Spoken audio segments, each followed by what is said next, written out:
অতিরিক্ত বড়লোক হয়ে কি যে বিপদে পড়লাম, কলাটাও হাত দিয়ে ছিলে খেতে পারি না।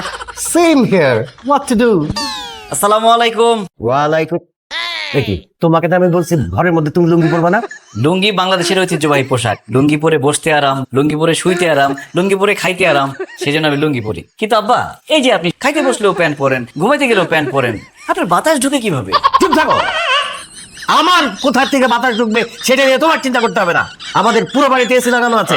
এই লুঙ্গি পরলে তোমাকে গরিব লাগে, তুমি আমার মতো সুন্দর পোশাক আশাক পরবে, তাতে তোমাকে স্মার্ট লাগবে।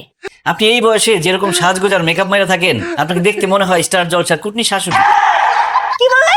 আমাকে দেখতে কুটনি লাগে? তুমি আমার মেয়ের জামাই, না হলে থাপড়ে তোমার সব কয়টা দাঁত ফালাই দিতাম আমি। আই যাও লুঙ্গি চেঞ্জ করে ট্রাউজার পরে আসো। আরে না দুলা ভাই, তাকে কিন্তু লুঙ্গিটা ভালোই লাগে। ভাই আপনি বসেন তো, নাস্তা করেন। ধন্যবাদ মারিয়া, একমাত্র তুমি আমারে বুঝো।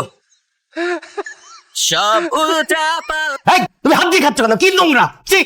হাত দিয়ে খাওয়ার যে মজা, যে তৃপ্তি, চামচ দিয়ে খাইলে জীবনে পাবে না সেই মজার তৃপ্তি। বিশ্বাস না হইলে আপনার হাত দিয়ে খেয়ে দেখেন।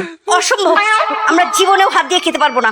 আপনারা খাইলে খান, না খেলে নাই। আমি সারা জীবন হাত দিয়ে খাই আসছি, হাত দিয়ে খামো। আই তুমি যদি হাত দিয়ে খাও তাহলে তুমি এখানে বসে খাইতে পারবে না, তুমি দূরে গিয়ে খাও যাও। ধ্যাৎ, আমি নাস্তাই করবো না।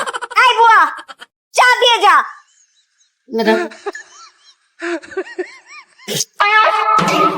এটা কোনো চা হলো? কোনো স্বাদ গন্ধ কিছুই নেই। এই তোকে কি বেতন দেয়া হয় না? আর যদি কখনো এরকম ঠান্ডা চা দিস, এই চাটা তোর মুখে ছুঁড়ে মারবো বলে দিলাম। চোখের সামনে থেকে যা, মনে হয় যেন বেতন দেয়া হয় না আর কি।